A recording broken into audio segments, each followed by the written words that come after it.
Quem não pode com formiga não atiça o formigueiro, né? E ele atiçou um formigueiro. Agora ele deu um presente para nós. Quero te fazer uma primeira pergunta. Esse processo que o Lira está pedindo aí reparação, né, por danos morais com relação ao ICL, é aquele típico de que fala muito mais sobre quem processa, né, do que talvez o processado. Pedro, quando fala de Paulo, está falando mais de Pedro que de Paulo, né? Exatamente. É isso. É os grandes homens da República, digamos assim, ele tem na mão dele um grande poder, né, um dos maiores da República, e é até desproporcional, digamos assim, frente a esse ataque dele. Quando ele ataca o ICL, ele ataca toda a imprensa alternativa ou independente, seja lá como a gente possa chamar, que não é imprensa corporativa dos grandes monopólios de comunicação do Brasil. O que me diz, assim, diz para nós, para nossa audiência, o que significa isso, como que você enxerga isso? Olha, significa, antes de mais nada, um ato de covardia, não é? E ele achou que estava numa pequena cidade, num reduto eleitoral dele, onde ele massacra. E não é assim, né? E não é assim, porque ele chama para a briga toda. O William De Luca, que faz o ICL Notícias 1, né, soltou aquela frase genial, que é um ditado do Nordeste, né? Quem não pode com formiga não atiça o formigueiro, né? E ele atiçou um formigueiro. Agora ele deu um presente para nós e mostra o quão covarde ele é, porque ele tentou fazer com que esse processo corresse sob sigilo, eliminando de 45 a 60 vídeos que a gente tinha produzido falando dele, né? Ele tentou, e que ele não aparecia.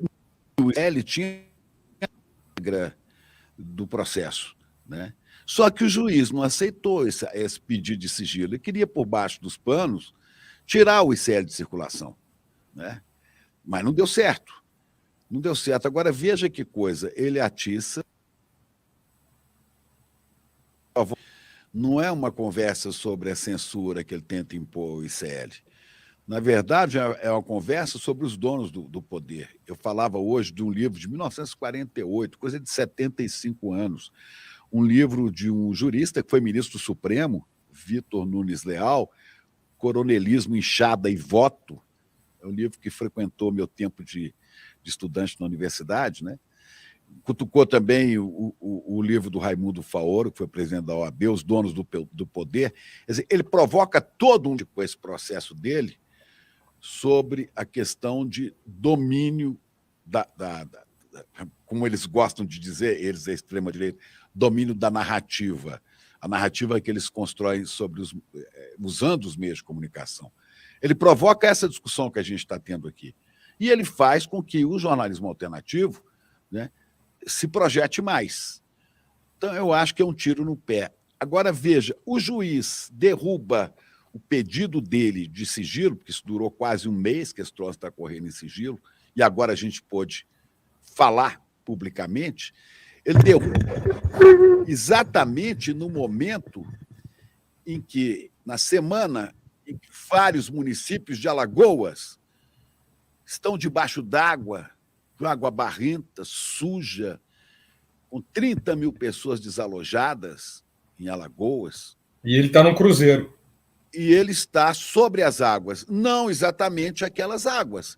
Ele está sobre as águas do Caribe, no Cruzeiro do Safadão. Ainda tem isso, é o cruzeiro nas águas, o próprio estado está debaixo d'água, e é o cruzeiro, não é qualquer, é do Safadão. Aliás, acho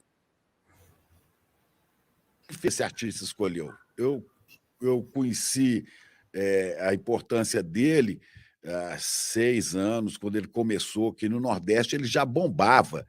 Eu estava com um amigo que era diretor da TV Globo, da afiliada da Globo em Fortaleza, e dizia, olha, aqui a força do Wesley Safadão. Eu falei, de quem? Wesley Safadão. Eu falei, mas achei que era um cara que fazia piadas, brincadeiras. Eu falei, não, isso é um cantor famosíssimo. Vocês ainda vão ouvir falar dele lá no Sul, como a gente ouve falar. Então, vai ter um cruzeiro do Wesley Safadão, e quem está no navio dos Safadões? Arthur Lira, você vê que, né, Farra Sem Limites é um dos sucessos do Safadão, que eu nem conhecia. Farra Sem Limites. Ora, Farra Sem Limites é o que o Lira fazia, controlando o orçamento secreto de um governo inoperante, de um governo inexistente de Jair Bolsonaro, né, acuado por Lira, com vários, dizem que 150, parece, pedidos de impeachment parados na mesa de Lira. Então, uma faca no pescoço de Jair Bolsonaro, e Bolsonaro, que não tinha nem competência nem prazer para governar coisa alguma, né? Então Bolsonaro entregava o governo para o Lira governar com o Centrão. Né? Então, é farra sem limites. Agora ele quer fazer a farra sem limites, só que agora tem governo, velho, é diferente. Então, olha o que ele propicia, todo esse debate. Não é? Ele está no poder por força de uma liminar obtida na Justiça de Alagoas, que não podia nem ter se candidatado. Né? Tem uma avalanche de denúncias da ex-mulher dele, que nos deu entrevista aqui, que foi um dos motivos para ele estar em cima da gente, porque ela disse que até estuprada ela foi, a ex-mulher dele. E disse que tem medo dele. Eu tenho medo, vocês não sabem quem é Arthur Lira. Ela usou ele é perigosíssimo. Ele, certo dia, disse: quando não há cadáver, não há crime. A Juliane Lira tem endereço fixo hoje. Ela está numa cidade não sabida, porque ela não pode revelar onde ela está, porque ela tem medo dele. É esse tipo de político, de coronel, né, que o Brasil vai conhecendo.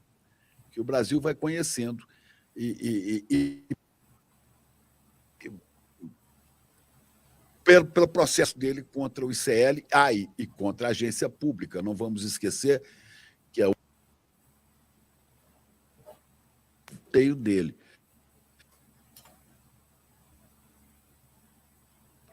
As falcatruas do seu grupo político com o orçamento, com o orçamento dos kits robótica, né?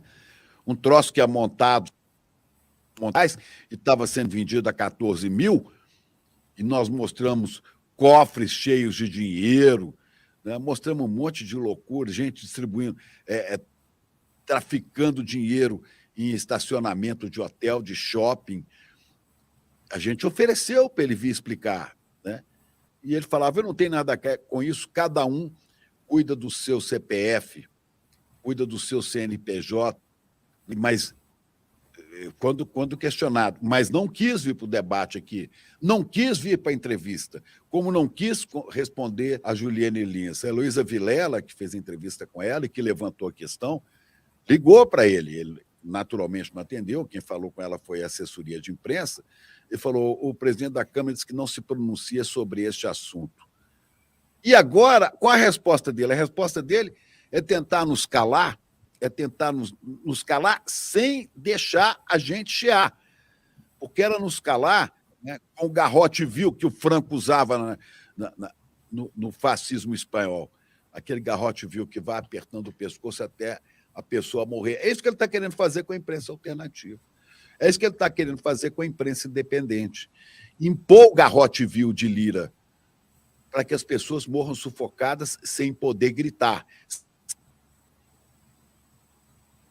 O juiz não entrou na dele, né? O juiz não entrou na dele. E a gente está aqui agora denunciando que assine. Nós estamos com o abaixo-assinado, que já está com 130 mil assinaturas, isso em 24 horas, né? 130 mil assinaturas. Tô com ICL, tudo junto, tocomicl.com.br. Então, você que está assistindo aqui a fórum, assine o Tô com ICL, repasse para os amigos, divulgue isso, porque é a nossa maneira de resistir. Eu não sei se meu celular está dando interferência. Vocês estão vendo alguma coisa aí, não? Não, está travando de vez em quando, mas acho que não é o celular, não. Mas a gente está te ouvindo. Às vezes dá uma cortadinha. Então é isso. Eu acho que é esse processo que a gente está vivendo que abre espaço, né, nessa confusão na política. E ele estava acostumado, como disse, ele está acostumado a mandar em Alagoas, ele está acostumado a mandar no governo federal. O Bolsonaro não gostava de governar, não tinha condições mais de governar e nem sabia o que fazer com o governo. Gostava de andar de jet ski e fazer motociata, né? E distribuir benesses para militares. Então, o Lira deitou e rolou. Só que agora o jogo é um pouco diferente, né? Embora ele esteja tentando apertar e alterar a estrutura de ministérios, usando o Centrão como seu reduto eleitoral, como sua força, o seu combustível para fazer tudo isso.